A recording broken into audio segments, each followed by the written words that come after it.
ba ma'am, napakalaking problema ng sinasabing lupa na yan? Walang problema po yung lupa na yan. Kasi hintayin po namin na ma-approve ng DNR. DENR? Akala ko private land yan. Alam po ninyo, malaking problema talaga sa Baguio. Ang kanilang ipinagbibili, mga lupang pag-aari pa po ng gobyerno, hindi Tama. pa napapatituluhan kahit kanino. May titulo na ba yan? May title po yan. So may title na siya, bakit pa kailangan dumaan sa DENR? Kailan nagkaroon yung sinasabing transaction, ma'am? 2 years yata yun. So 2 years na, ma'am. Hanggang ngayon ay wala pa rin, hindi pa rin na-turn over itong sinasabing lupa. May ginawa po ba kayong research? Nagtiwala po kasi siya dahil po tsahin niya nga po yun. Okay. So ang ginawa nyo lang talaga, nagbayad po kayo Nagbayad ng pera? po. Tapos nung pumunta po kami ng Baguio, nag-survey po kami doon, banda po doon sa may lupa na pinagbilihan po namin. Tapos meron na pong nakabili ng 20 square meter. Ikaw, anong gusto mong mangyari sa kasong to? Mabigyan po ng ano po ng mister ko, tsaka mabayaran po yung... Maibalik yung nailabas niyong pera? Yes po. Mabalik po yung pera, tapos yung danyos na ginawa po nila. Ito nga, sabi nga ng may-ari, ibabalik yung pera. Kailan po ibabalik ang pera? Hindi kami makapagsabi ko kasi hintayin namin yung mga Okay, ma'am, kung hindi po kayo makapagsabi, hindi din kami makapagsabi kung magsasampa si ma'am to ng kaso sa CIDG o hindi. Sige, bahala kayo. Yung sa amin lang, kung hindi po kayo natakot na makasuhan, wala po ba kayong awa? Kasalanan niya, nakinig sila sa ibang tao hindi sa akin Ma'am Ofelia, binabastos nyo ang isang babae na namatayan na? Pasensya na po. Huwag ka mas manghihi maganda sa akin ng yung pasensya, manghihi ka ng pasensya kay E. Valentine. Kasi kung hindi ka manghihi ng pasensya at hindi mo gagawa shut up! Kanina ka ba?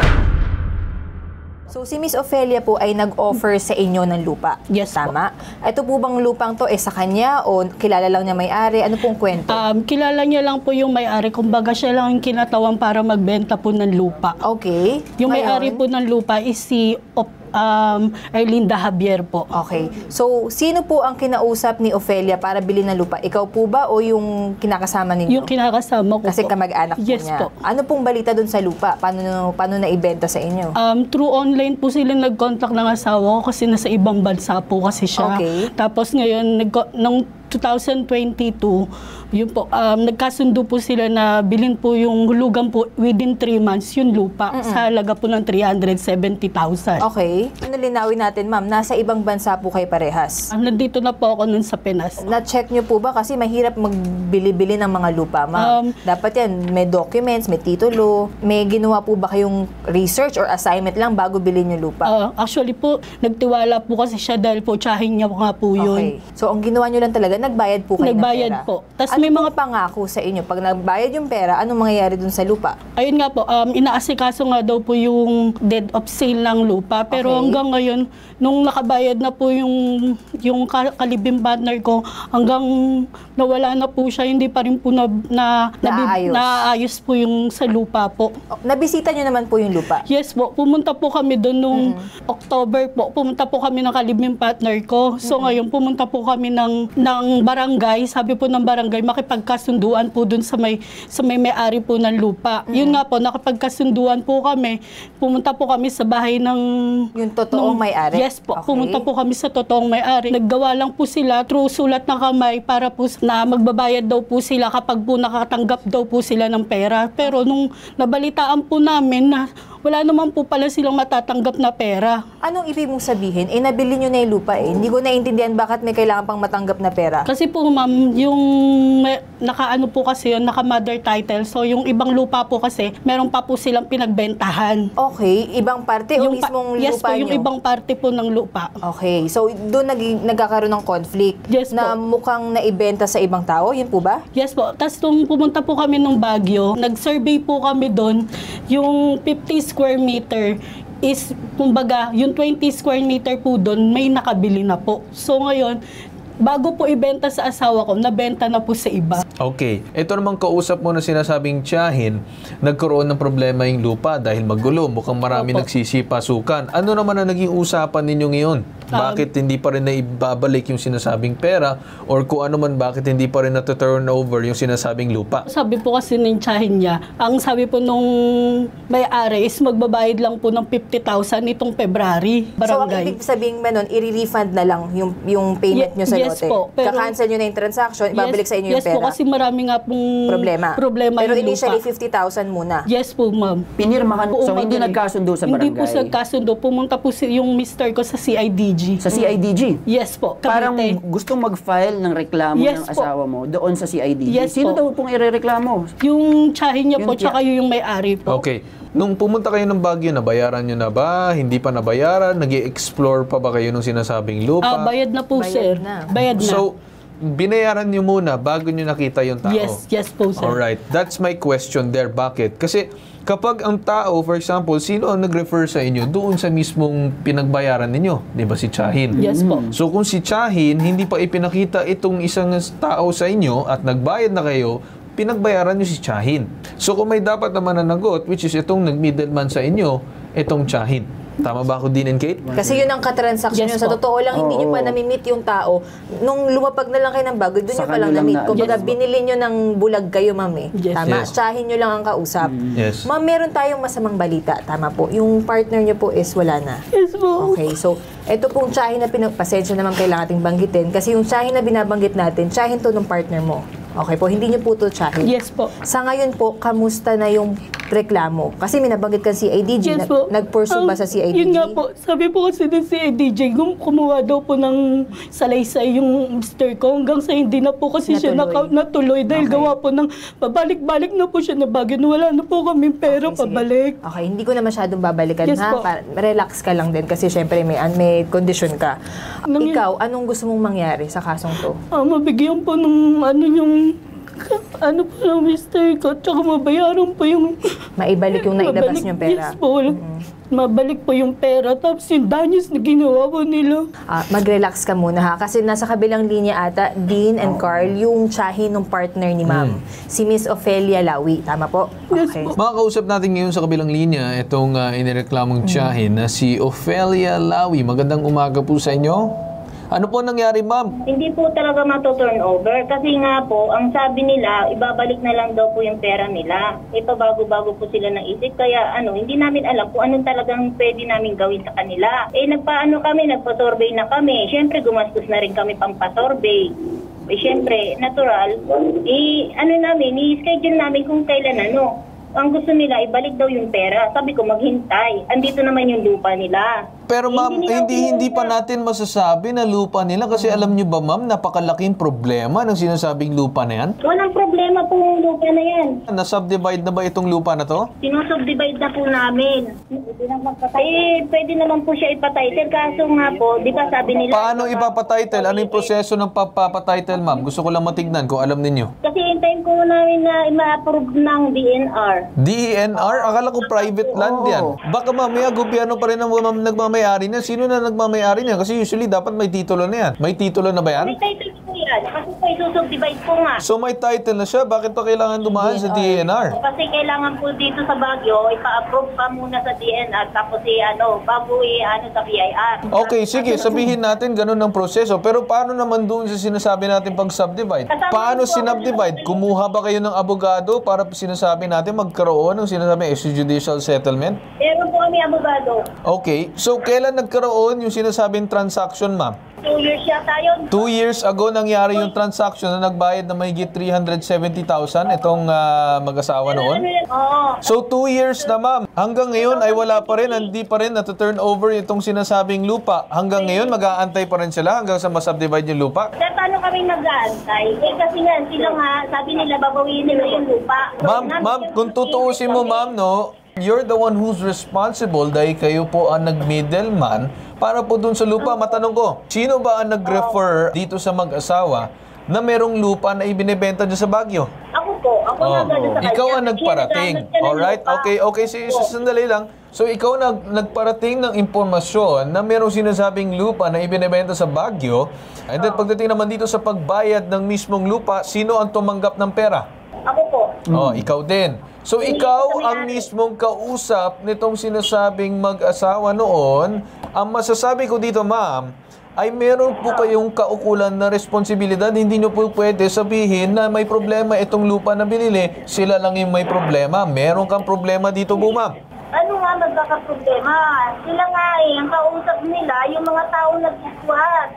Ma'am, Ma'am, kayo po ang tumanggap ng pera. Nangyari ang pag-uusap doon sa mismong may-ari ng lupa pagkatapos na nabigyan ng pera. Mabuti sana kung bago mo kinuha yung pera, pinakiusap mo lamang doon sa kabilang panig, nagmamay-ari o nagpapakilalang may-ari ng lupa para hindi ka madadawit or kunwari yung abutan doon mismo sa may-ari. Bakit po kayo ang namamagitan and kayo din ang nagsabi na may binibentang lupa dito? Yung pera nila, kinausap muna ng pamangkin ko yung may-ari. Nag-usap na sila sa cellphone. Sa cellphone, hindi yun ma'am ang punto. Ang ibig sabihin ko dito, dapat in person po siya ginawa. Meron po kayo din responsibilidad o responsibility at obligasyon dito sa babae. Oo naman. Kaya nga, inuobligan ko nga yung sinasabi namin na ibabalik yung pera na sinasabi nila. Bakit ma'am pinapaubayan mo sa kabilang panig? Di ba dapat kayo ang may responsibilidad din as well? Kailan daw ibabalik yung pera? Yun nga, inaantay namin mabenta yung lupa na binili nila. Ma'am, paano mabebenta yung lupa kung hanggang ngayon nagkakaguluhan, nagkakandalintik-lintik yung lupa na yan? Ma'am Ofelia, saan po napunta yung pera? Nandun sa may-ari. O bakit hindi nila ibalik dito kung nandyan lang sa may-ari? Siyempre, ginamit na namin sa pang-orpay, pambayad ng mga engineer. Ma'am Ofelia, i-remind lang kita ha, ang kadugo mo rito yung pamangkin mo, hindi yung may-ari o kamag-anak mo rin yung may-ari. Siyempre, kasama rin ako doon sa lupang binili niya. Obligasyon ko rin niya kasi nga kasama kami, isusubsidize namin yung lupa niya. Okay, ma'am. May sinabi ka. Kasama ka sa lupa, tama ba? Oo, kasama ako sa lupa na. Dahil kasama ka sa lupa, kasama ka din dun sa may problema na kailangan ibalik yung pera dito kay ma'am. Because if ikaw lang ay namumursyento lang dito, na ehente lang, medyo baka may takas ka pa ng konti. Pero dahil ikaw mismo ay kasama pala dito sa lupa na iksa-subdivide ninyo, may problema ka ma'am, dawit ka din dito. Para mas malaman mo, ma-edukahan ka dun sa sinasabi natin batas, di marinig na natin mismo sa ating abogado kung ano ba talaga ang dapat gawin pag usapin lupa. Makausap natin yung sa kabilang linya, itong si Atty. Batas Mauricio, ang ating Bitag resident lawyer, tungkol dito sa sumbong na to. Magandang umaga sa inyo, Atty. Batas. Alam po ninyo, malaki problema talaga sa Baguio. Dahil dyan po sa Baguio, ang kanilang ipinagbibili, mga lupang pag-aari pa po ng gobyerno, hindi pa napapatituluhan kahit kanino. Townsite properties po yan. At meron pong pagbabawal ang Korte Suprema na magbenta ang mga tao dyan sa townsite reservations na yan. Yan po sa Baguio City. Pangalawa, dito po sa binabanggit nila, hindi sila pwedeng magbenta ng anumang lupa sa Baguio kung wala silang titulo. Yung pong pagbibenta ng wala silang titulo, yan po ay estafa, panlilin lang, panduloko. Nagsasabi silang may kapangyarihan sila na ipagbili ang lupa sa Baguio sa malaking halaga pa man din, pero wala pala silang may papakitang karapatan dahil lupa pa ng gobyerno yung mga lupang yan. Tama. Pangatlo, itong binabanggit niya na kailangan kumuha muna sila ng pera doon sa kung kani-kanino. Problema po nila yon, hindi po problema nung nagbayad. Tama. At mabait nga po yung nagbayad kung naiba-iba lang po yan, magdidemanda na po ng estafa yan, ipapakult na po yan, lalo na kung marami silang magkakasama na kumuha ng pera. Huwag kang magmamatigas-tigas dito dahil baka mainis si Carl Tulfo, samahan niya yung mga kamag-anak mo, demandahin ka ng large-scale estafa, hindi ka na makakalabas sa kulungan. Estafa po ito, ginawang Carl Tulfo. Sige, attorney, balikan lang muna natin saglit si Ma'am Ofelia. Ma'am, ano po ang magagawa ninyo ngayon bilang isang pag-uusap since naka-record at naka-air din po tayo? Gusto ko lang sana na magkaroon tayo ng maayos sa pag-uusap para matapos po sana. Ito nga, sabi nga ng may-ari, ibabalik yung pera. Kailan po ibabalik ang pera? Hindi kami makapagsabi ko kasi hintayin namin yung mga Okay, ma'am, kung hindi po kayo makapagsabi, hindi din kami makapagsabi kung magsasampa si ma'am to ng kaso sa CIDG o hindi. Sige, bahala kayo. Kung ano yung gusto nyo, Narinig mo ma'am yung sarili mo ngayon? Pinag-uusapan natin ma'am, meron po kayong tinanggap na pera sa pag-usapin ng lupa. Din hanggang ngayon, hindi pa rin po nabigyan ng sinasabing karapat-dapat na serbisyo ito pong kabilang panig. Paano naman nila magagawa? Hindi naman sila pumupunta rito. Andiyan naman yung lupa. Ma'am Ofelia, sige, kung ganyan po kayo, pwede po namin i-bring yung attention sa ating gobyerno at sa DENR at mismo ipasilip yung lupa na yan. Kasi ma'am, kung sabihin natin, kasi nakikita ko ma'am, parang yung asal ninyo, matapang ata kayo dito ngayon sa ere. Kung may problema kayo ma'am, ang pwede namin gawin ay pwede namin tawagin yung DNR. Pwede po posible natin ipasilip yung lupa na yan kung talagang legal ang ginagawa niyong transaction dyan. Kasi ma'am, imagine mo kung pa-check namin si DNR at may sabit yung lupa na yan, pwede i-repossess ng gobyerno yan at sabihin, isara yung sinasabing lupa na yan dahil wala kayong karapatan dyan. Gusto mo ma'am, paabutin natin sa ganung klaseng punto? Ano na lang para malaman natin. Pinaniwalaan kasi nila yung mga squatter yun ang mga nakausap nila Sino paniniwala? Yung kinausap nila, hindi nila ako dinirekta rito sa bahay. Hindi ako ang kausap nila nung time na pumunta sila rito. Ang kinausap nila, yung mga taong nandun sa transaction nila Dapat ako ang paalam nila sa akin. Ma'am, bakit tinuturo mo na sa ibang tao? Di ba ikaw yung nag-refer, ikaw yung nagbigay ng impormasyon? Yun na nga, ako nga nagbigay. Bakit sa kanila siya naniwala? So, ano po ang totoo? Ano bang pinupunto mo, ma'am? Akala ko binigay sa inyo yung pera, ibinayad mo yung pera dun sa kabilang panig, di ba dumaan sa iyo yung pera? Huwag na natin pag-usapan kung kanino sila nakipagkita. Sa iyo, ibinigay yung pera. Yan na nga. Andito naman yung lupa. Hindi na kunin mo yung lupa. Hindi mo pwede ma'am kunin yung lupa. Ay, naku talaga, Diyos mio. Meron ditong pangako na hindi natupad. Sana na naiintindihan mo na naglabas po ng perang napakalaki itong taong ito. Tapos ang ibabalik nyo lang po ay 50,000 installment pa, hindi pa malinaw kung paano mababayaran. Parang mali naman po yun, ma'am. Yung sa amin lang, kung hindi po kayo natakot na makasuhan, yung pagkatao po ba? Wala po ba kayong awa? Ang sabi namin, 50,000 muna ihulog namin. Hindi naman namin sinabi na 50,000 lang ang babalik namin. Paano nga po yung paraan ng pagbabayad? Saan nyo po huhugutin? Andiyan pa po ba yung pera? Doon sa may-ari ang pera. O bakit hindi na lang po ibalik ng isang bagsakan? Hulugan din naman ang nila binigay namin sa Natatakot makulong o masampahan ng kaso, yung awa na lang dito, buntis to, umiiyak? kasalanan naman yun Ano? Hoy! Ophelia, anong sabi mo? Si Madam, Ano sinabi mo, Ophelia? Kasalanan nino? Kasalanan niya. Nakinig sila sa ibang tao hindi sa akin Ma'am Ophelia, hindi mo ba naiintindihan? Wala ka bang awa sa isang tao na to? Nagbigay ng 370,000 pesos sa inyo, ibinigay nyo dun sa may-ari ng lupa? Napakakapal naman ng mukha nyo? Tapos kayo nagmamatigas ngayon? No, ma'am, makinig muna kayo. Binabastos nyo ang isang babae na namatayan na? Hindi mo ba, ma'am, naiintindihan yung nagiging problema sa ginagawa mo? Pasensya na po. Huwag ka manghihi sa akin ng pasensya, manghihi ka ng pasensya kay E. Valentine. Kasi kung hindi ka manghihi ng pasensya at hindi mo gagawa shut up! Kanina ka ba? Daldal at yaw-yaw ka ng yaw-yaw. Kanina pa tayo nag-uusap dito Nakikipag-usap na kami ng maayos dito. Ma'am. You are escaping a responsibility na dapat sa iyo nakaatang yan bilang isang tiyahin at nagbigay ng impormasyon tungkol sa lupa. Wala akong pakialam kung kinausap nila kung sino man tao. Dumaan yung pera sa iyo at nalaman nila yung lupa dahil sa iyo. Sige, kung ano yung gusto nila, gawin na lang nila para Hindi, lahat? No. Anong gawin na lang nila? So talagang wala kang balak, ma'am. Nakikita ko sa inyo na wala talaga kayong balak na ibalik yung pera. May balak kami, kaya nga maghintay na lang. Okay lang. No, ma'am. 2 years, ma'am, 2 taon na nag-aantay ito si ma'am para makuha ang kanyang lupa at hanggang ngayon hindi pa rin niya nakukuha ito. Talagang inaantay nila yung pera. Ma'am, kung sa tingin mo ba ma'am, 2 taon sila nag-aantay dito sa sinasabing lupa hanggang ngayon hindi pa rin nila nakukuha. Do you think kung ako sa kanya, mag-e-expect pa ako ng lupa? Kung sa akin, ibalik mo na lang yung pera. Tapos na po ako, hindi na po ako magsasalita. Ang aking masasabi na lamang, after na aming programa, tutulungan na lang po namin si ma'am para po mabigyan ng solusyon po ang kanyang problema. Okay, ma'am. Ganito, mukhang matigas talaga itong si Ophelia. Wala talagang kwentang kausap. Alam mo ba kung paano na lang balikan? Kasi hindi niya ma'am nare-realize ang kanyang ginagawa hanggang sa maparusahan siya. Alright?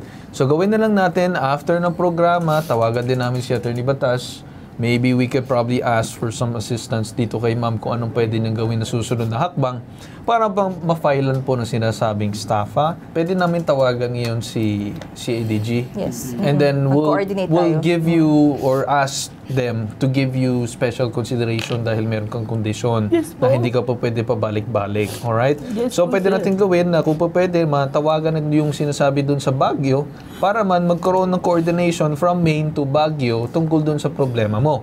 Kung sakali may kailangan talaga ipapuntang tao, then kinakailangan mo magpadala supposedly ng possible na representante in your behalf. We'll probably fix the details na lang later dun sa mga kakausap natin dun sa PNP. Opo. Okay po ma'am, kasi kailangan po talaga natin yan gawan ng paraan. Ang sa akin talaga ay dapat tuluyan talaga to ng sinasabing kaso. Maniwala ka sa akin, pagka nangyari yan, binasahan na siya ng Miranda rights, ganyan-ganyan, biglang magsisisi, pasensya na, ibabalik ko na. Doon lang yan lalambot. Sa ngayon, matigas na matigas talaga yan. Opo. Pero yun ang gagawa natin ma'am ng paraan. Okay po? Kami po yung mamamagitan para po matulungan po kayo doon po sa nangyari. And siguro ma'am, ako po ay nakikiramay doon po sa inyong namatayan po kayo. At alam ko po ma'am, napakahirap po yung sitwasyon na may naiwan po siya ng mga bagay-bagay at may problema din po kayo dito. So kahit pa paano kami na nagagawa ng lahat ng magagawa namin na effort para po lamang kayo po ay magawa ng paraan. Opo. Okay po ma'am. Ako gusto ko lang i-clarify ha, kasi obviously mas matanda sa amin si Ofelia, si Ma'am Ofelia. Pero usually kasi Carl, palaging sinasabi sa atin dito sa Bitag, yung respeto kasi na-earn yan eh. yan Nakita nyo naman po kung paano sumagot si Ma'am Ofelia sa amin. Na tama. naramdaman po talaga namin na wala siyang awa dito kay Ma'am. Para sa akin, gusto ko lang sabihin na kami po dito sa Bitag ay rumirespeto po ng matanda.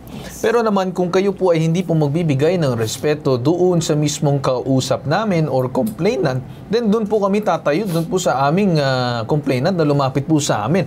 Kasi syempre lumapit po sila, nag-aabala pa sila para lumapit sa amin at masolusyonan ang kanilang sumbong. Then bakit hindi po namin sila tatayuin, especially kapag binabastos na sila? Ma'am, kung kayo po ay nagmamatigas talaga at wala po kayong kakonsekonsensya, then bahala na po ang Diyos at ang batas po sa inyo. At asahan nyo na lang siguro anytime kapag nagawa na ng paraan, itong sinasabi natin kay ma'am, ay ma-filean na po kayo ng sinasabing estafa. At dyan po tayo nagtatapos ngayon, wala pong personalan, ito po ay trabaho lamang. Hinggit sa sumbungan, imbestigahan ano man reklamo na bibigyan ng solusyon at aksyonan. Ito ang nag-iisang pambansang sumbungan, tulong at serbisyong may ibang katangian. Katangiang Bitag, ilalaban ka at di kayo iwan. Ako si Carl Tulfo at ito ang hashtag ipabitag mo.